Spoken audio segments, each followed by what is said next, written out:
एक राजा के मंत्री थे, वो बड़े सत्संगी थे, तो उनका अभ्यास पड़ गया था कि जैसे कुछ भी हो तो कहते भगवान की बड़ी कृपा।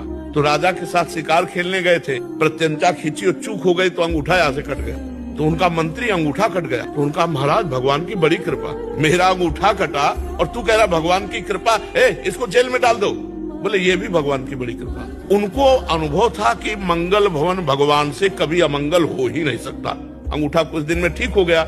फिर शिकार खेलने गए तो कुछ सैनिक संग थे, मंत्री तो जेल में थे, तो सैनिक पीछे रह गए, उनका घोड़ा आगे बढ़ गया। तो दूसरी सीमा में एक मनुष्य को ढूंढा जा रहा था नरबलि देने के लिए। तो जो ही राजा को देखा तो दूसरे राजा ने अपने सैनिकों के साथ उनको कवर कर लिया कि इससे बढ़िया क्या होगा। और जब बलि के लिए ले जाने लगे तो देखा अंगूठा में कटे का चिन्ह, तो उसी की बलि चढ़ाई जाती है जो तनिक भी अंग भंग न हो। तो उन्होंने कहा भाई ये तो बलि देने लायक नहीं, छोड़ो इसको। अब उनको लगा यार मंत्री ने ठीक कहा था, अगर अंगूठा न कटा होता तो गला कट जाता, भगवान की बड़ी कृपा। लेकिन मंत्री जेल में सड़ रहा है, जब उसको जेल में डाला तो उसने कहा बड़ी कृपा।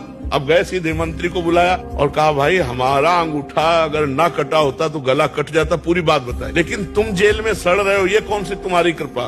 बोले महाराज मैं मंत्री हूँ, सैनिक कहीं भी पीछे रह जाते मेरा घोड़ा आपके साथ होता, और आप बंदी बनाए जाते मैं बनाया, आप तो अंगूठे के कटे होने से बच जाते, लेकिन मेरी बलि चढ़ जाती। तो भगवान ने मुझे जेल में रखा है, बड़ी कृपा।